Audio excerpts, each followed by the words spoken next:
that's a thing. Like if you know you're the paying, bottle has a good weight to it. yeah, 100. If you're paying a lot of money for a bottle, you want it to be a nice bottle. It's kind of like the Beats headphones and them adding weight to it just to make it feel better, right? yeah, right.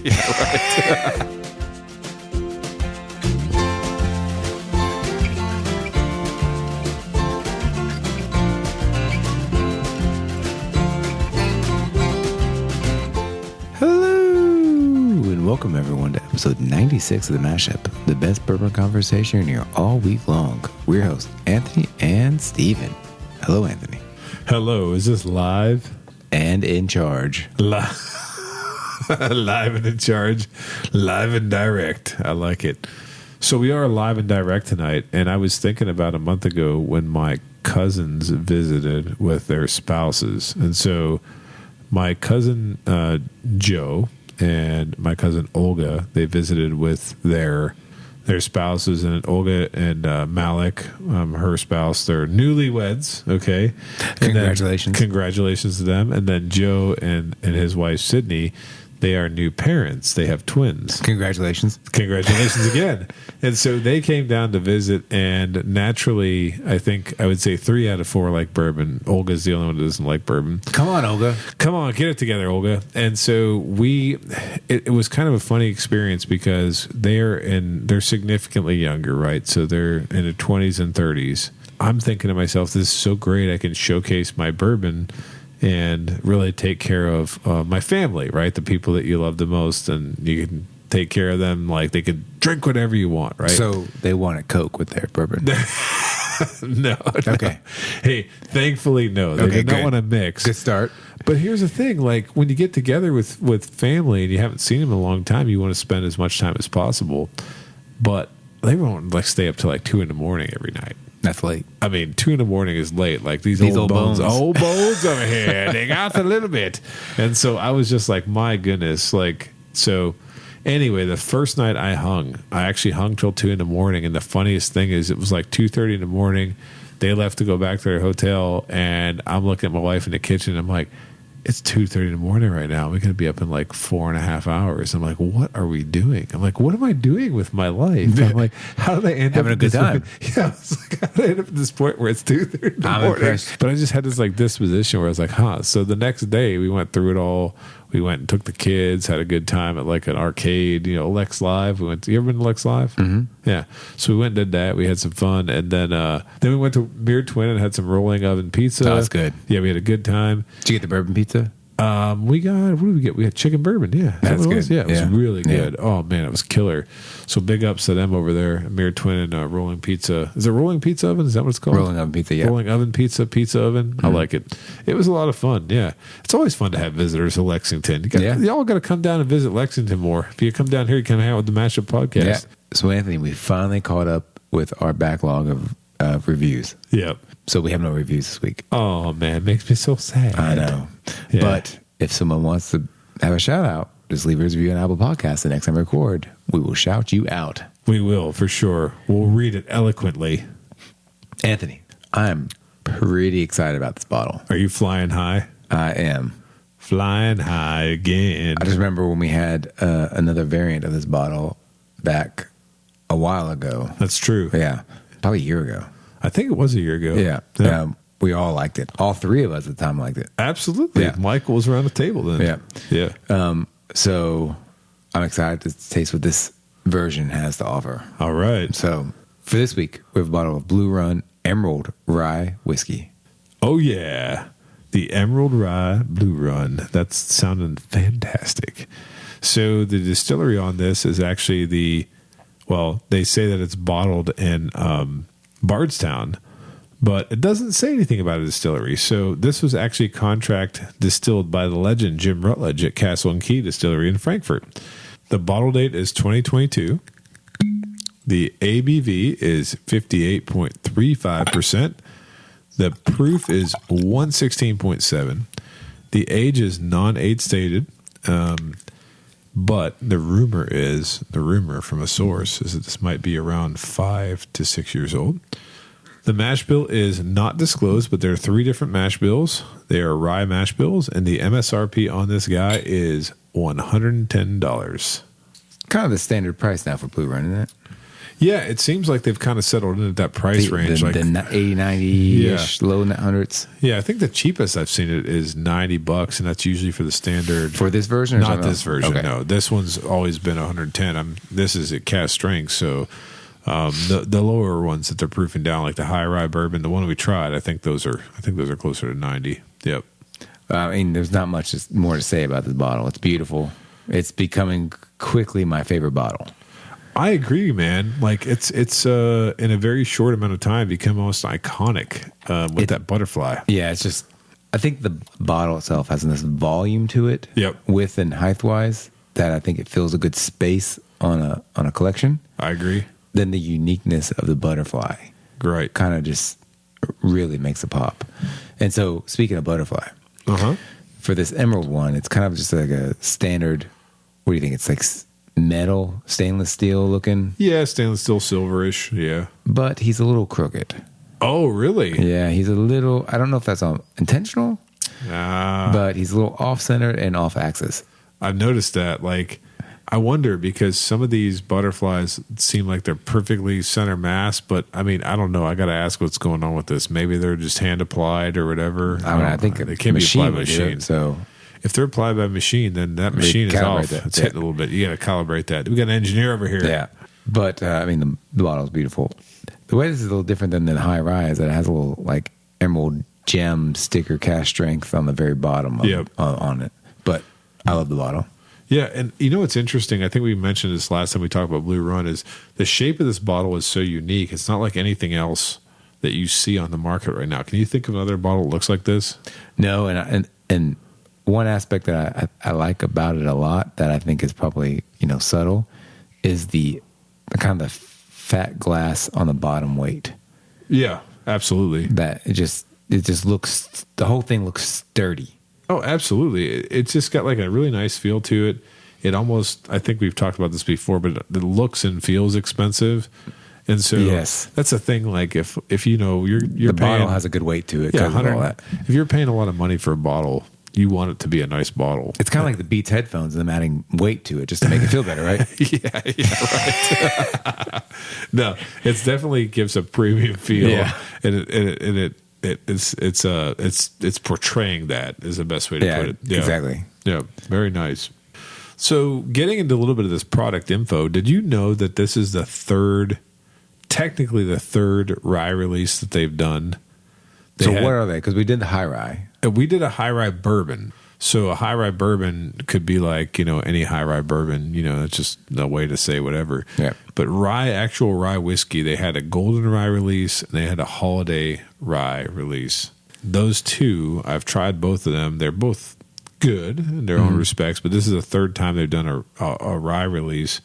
But this one represents that I know the first time that they've actually done a rye release with all the liquid that Jim Rutledge distilled there, right? So I mentioned that this was distilled by the legend Jim Rutledge, formerly of Four Roses, and he distilled this stuff at Castle and Key, and then they aged it in warehouses at Bardstown Bourbon Company and also at Castle and Key. There's a lot of names. Yeah, no, it's a lot of names. Yeah, it's like a treasure map. Steven's all confused over here. He's like, "What's going on?" Whatever. Getting glossy-eyed. Yeah, so that's like kind of the background quickly of this release. But Blue Run. You know how we often say about Buffalo Trace about people. Mm-hmm. Blue Run is quickly becoming about people. Really? Yeah, absolutely. And so, have you ever heard of a person named Shaylin Gammon? The name does not ring a bell. It doesn't ring a bell? But no one's name rings a bell, so. Oh, okay. I got you. All right. Well, that's okay. Well, she was working for Wild Turkey, and she oversaw some really key projects for them, things like Russell's 13, Wild Turkey Masters Keep, some of those releases. Those are big ones. Yeah, Long Branch, the one with Matthew McConaughey. All right. Yeah, all right. But stuff with Rare Breed. So she was doing a lot of stuff with Wild Turkey, and then Blue Run came along, and they literally kidnapped her. I think they told her like, "You're coming to work for us," and she was like, "Really?" And they were like, "Yeah, no, I'm just kidding." But they didn't they stole her away from Wild Turkey. I'm assuming they made her an offer to come over there to be their master liquid person. Mm-hmm. I actually have to say that with this release, the one that we're talking about today, this Emerald Rye, she was tasked with blending 189 barrels that with 3 different mash bills coming from different places. And I'm kind of interested to try this to see if she did a good job with it. But I also know that some of the other things that she's been tasked with recently, things like the Winter Solstice release, the Flight Series, Reflection #1, she's had a hand in all those whiskeys for Blue Run, and they've all been, I've tasted some of them, they've been really good. Well, should we go right to the nosing? I think we might have to here. So honestly, this nose is interesting because you mentioned this, right? The first thing that hits you is what? A little bit of ethanol. Yeah. You're getting a little bit of ethanol up front to let you know it's proofy, it's there. Yeah. But once you nose a little bit longer, the things that are coming out are pretty interesting and layered. So fair amount of spice. I agree. There's a good amount of sweetness. And if I was to describe the sweetness, to me, it almost feels like a frosting of some sort. And so, you know how you get like cake frosting? Everybody says it's too sweet. Yeah, I don't just like a tiny little bit of tiny lick, or like just go over the cake and smell it. You can smell like confectioner's sugar. But I'm also getting like a lot of earthy undertones, like a little bit of. It has a good weight to it. Yeah, like the nosing. Yeah. It feels like a solid nose. Yeah, it's rich. Yeah, it's rich, and so. You would definitely have to sit with this one a little bit, in my estimation, if you're going to sit and nose it, because at first nose it does come off a little bit proofy, a little bit more ethanol. But we're taking our time with this one. I know this is a bourbon podcast, but I'm getting Chardonnay notes. Yeah, you're taking me back to the Leopold Brothers episode. Do you remember that way back when we did the Leopold Brothers rye? You and your Dickel. By Dickel. Yeah. I remember I was getting some white wine notes in that one. And so some Chardonnay. I definitely think like a little buttery. Yeah, a little. It's like a butterscotch. Yes. Buttercream / white grape. It's very interesting. It's there's a lot going on there. Yeah. So if you're following along at home, we've said ethanol, buttercream, grapes. Yeah, I think this is going to let it sit. Spice, and just kind of explore herbs. It. Yeah, exactly. Over time. A lot of stuff. So pivoting a little bit, do you know what I'm really excited about? And I want you to get excited about it. Tell me. Did you know Blue Run is expanding expanding the Bourbon Trail, right? Yes. So when people think of the Bourbon Trail, they think about Louisville, they think about Lexington, Bardstown, and all points in between. Yeah, all points in between. So for sales everywhere.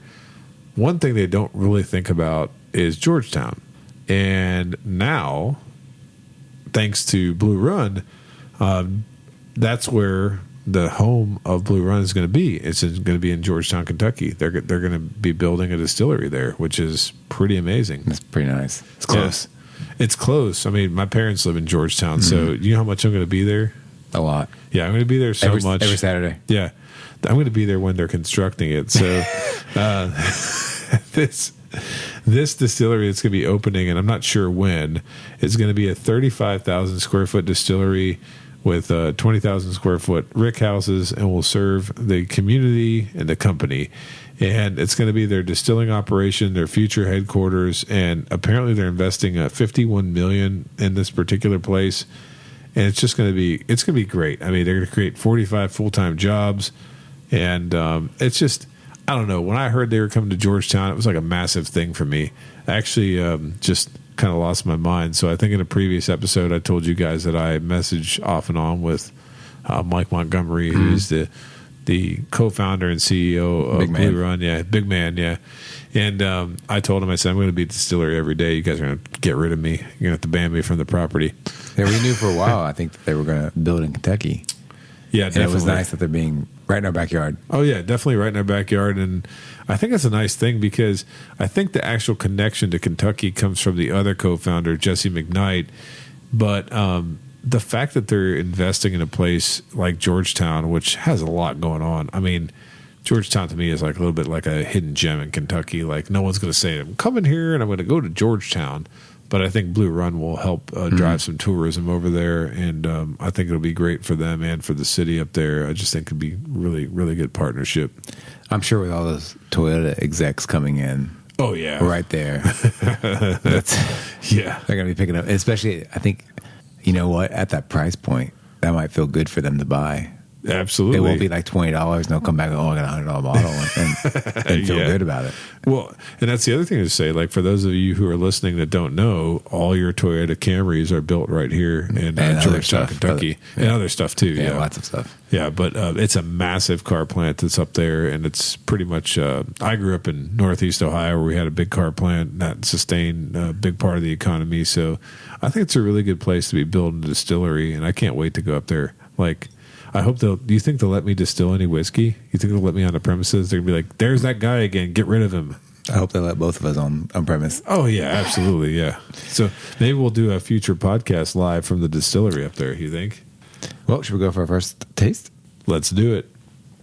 Well, I got myself a really nice mouth feel there from that pour that I had. I think it was a little bit of a bigger pour than I was expecting, but man, this is an incredibly complex rye whiskey. It's got a beautiful hug. Yeah. Like, I think it's just strong enough so you know it's there, but not overpowering to where it's kind of burning and uncomfortable. Absolutely. At almost 117 proof rye. Yeah. That's a pretty hefty whiskey by most standards. Like, if you think about other brands, like I've been on record saying I really like a Michter's barrel strength rye. Most Michter's barrel strength ryes, I think the highest proof I've ever seen on one is like 113. Mm-hmm. And they are also barley ryes, even though the mash bill is not disclosed here. This tastes to me like a barley rye. And when I say barley rye, I've said that before. It's almost drinks like a little bit like a bourbon, but a high rye bourbon or a rye. There's a lot going on here. Being a rye, I'm getting a little, like, I think it's spearmint out of the tasting. Yeah, there's definitely some layered mint going on here, like even more so than I might taste. Yeah, not super strong. Yeah. So I don't know if you've heard me say this before, but I always like talk about rye in the sense of the spice being minty or more herbally, and I think this one kind of like is a nice balance between the two. Like the sip gives me sometimes like this feeling of more layered spice, like maybe some peppers and herbs. And then other times it gives me the more sweet and minty kind of flavors to it. So there's like a lot, like it's like a pendulum. It keeps going back and forth all over the place. Like, and it's really nice. Like, I got the mint, I got the spearmint, like you're talking about, and I got the peppercorn. Yep. And then we've already said the sweetness of the nosing, and the sweetness is actually like on the taste too. Is there, like, so if you are a bourbon drinker and you're like, oh, I don't like rye, this actually has some bourbon characteristic to it. It really does. It like has a little bit of that. Like, I agree. Malty, caramel sweetness. It definitely, being that's 3 different mash bills, I'm not quite sure. And I will say this, like as we lead into talking about this, as we're tasting it, people unfortunately have accused Blue Run of being kind of gimmicky with their whiskey. And what I mean by that is, when they first started out, they were sourcing some incredible stuff from an undisclosed distillery. We have our assumptions of where that might be at, but I can't really comment on that of what I think. But yes, when they first started off, they sourced some excellent whiskey. Nobody's going to disagree with that. But then after that, when they started releasing their own distillate, like, and the price point, people were thinking like, oh, what, like, is this worth the price? Like, it's $100 whiskey in a nice bottle, but is it worth it? It's just like, we haven't reviewed everything. Yes. But a Peerless we have not reviewed yet. Oh, I know we haven't. Exactly. And there's a fine example of something coming in. Yeah, $100+ in a nice looking bottle. Beautiful bottle. Exactly. A beautiful bottle. And so I think that the reason why Blue Run has stood the test of time, at least in the short term, because they've really only been in operation, I would say, like, 5-6 years. I think the reason why they've stood the test of time is because, number one, people are still finding out about them, right? Mm-hmm. Like, I mean, not everybody knows about Blue Run. And the second thing is stuff they laid down 5 years ago is actually turning out to be really good stuff. Like, I remember when I went to Maryland. Yeah. And they had a high rye, but it was about in a glass case. Okay. And, I'm sure they only had a couple of them.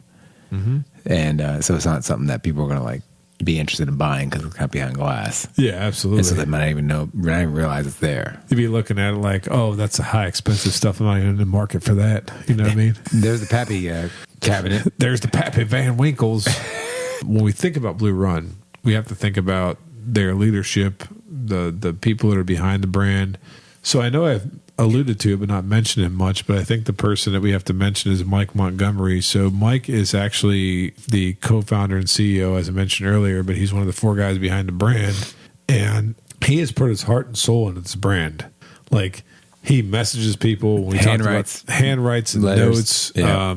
He's got a connection with the customers of the brand. Like, he really is like the engine that drives this whole, I think, Blue Run like craze and obsession. But he's not like satisfied with that, right? So I mentioned Shaylin Gammon. I haven't mentioned yet, but I was thinking about the fact that they're launching their single barrel program now with Trey Wade. And they just are connecting with really talented people in the industry.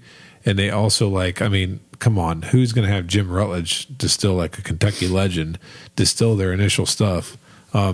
I was messaging with Mike earlier, and he told me that when they were laying down these barrels for Emerald Rye, like they were just laying down these different rye barrels, that Jim himself, Rutledge, did not think they would be good distillate in the long term. And then when they started tasting them at 3 years, they're like, we got something special here. And I concur. Like, I really think that it's pretty interesting. That, I wonder why he said that. I wonder what too. like tipped him off to like think that. Well, I don't know. Like, I don't know if somebody's got 50 years of experience. Exactly. Like, that's what I'm saying, because I'm sure he's had a lot of experience. Kind of thing. Like that's the thing with whiskey, right? Like, some of these guys put stuff down, they might never get to see what their distill actually turns out to be, Mm-hmm. And so I just think that with Blue Run, they've been doing things right for since the beginning, and it's been kind of crazy. So I'm giving them a lot of credit. I think Mike does a great job, but I think he's also brought in some great talent around him. So, Anthony, would you pass, try, or buy on the Blue Run Emerald Rye Whiskey? Okay. So, all the things that I've said, my connection to the brand, the fact that I don't want to get an ego about this, but I was probably one of the few hundred people that first bought the Blue Run 13 year and thought like this was something special, right? I wanted to hate it. I really did, because there's so many brands starting off like with just saying whatever they say. New brand and have like a 15-year product. Yeah, new brand, 15-year product, whatever. I never heard of you. Yeah, exactly. Like, I don't care. I was a fan instantly, and I have tried product from them that I've liked and disliked, but this one to me is a massive winner. And the reason why I say that is because at I don't know, between this age range for a younger rye to actually taste the way this does with the layered spice is really like, it's very pleasant. Like, I like it a lot. So even at $110, I'm going to be a buy. So I think I'm kind of on the fence between a try and a buy. Okay. I think the 110 price point is high. Yeah. I mean, it's not far off from the other offerings they have, so I can't really complain about that. I'm just talking about maybe in general. I get that. But I've enjoyed the pour from nosing to tasting, the whole gamut. So I guess I'll be a buy. Okay. On it. Yeah. Look at that. Yeah. I've enjoyed it enough to where I know I've really enjoyed like the high rye, and I think that's what, 90? Yeah. And so this is $10, $20 more? Yeah, exactly. So, they're basically the same price. So, yeah, I think it would be a buy. It's another excellent product, another beautiful bottle with a butterfly on it. Yeah. Oh, naturally. Yeah. Yeah. Well, I was actually joking. I was thinking to myself, like, it's a really nice pour. I actually like it way better than I like the previous rye products, and I've tried both of them. That's no disrespect to the other ones, because the holiday rye was pretty good. The golden rye, by comparison to me, is just okay, but they're different barrels, right? They're not the same barrels, right. So it's not like we're comparing apples to apples here.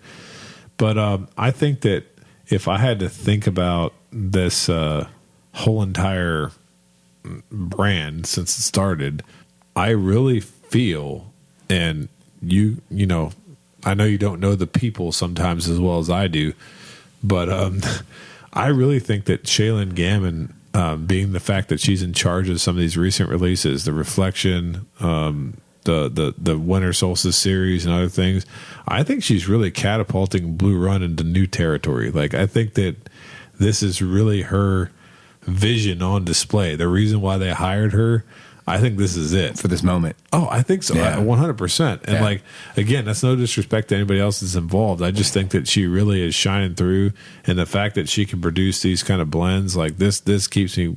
I want to come back for this. You know what I mean? Yeah. If this keeps happening, like, count me in. You know, like, and I've always kind of been a Blue Run homer, but you know, at the end of the day, if you got like a bottle of high rye batch 1, high rye batch 2, or whatever, like, it's not as exciting as knowing that like she's had her hand on like these different batches and different things that are going on. So what do you think? No, I definitely would be having a pour of this when I edit. Oh yeah. Yeah. So now we leave this bottle over here and Steve's gonna stooge it away. Hey, you know. And with that, thanks for listening to this week's edition. Please like and follow us on Facebook, Instagram, and Twitter at The Mashup KY. Also, let us know your thoughts on this bottle in the comment section. Until next time, keep it neat.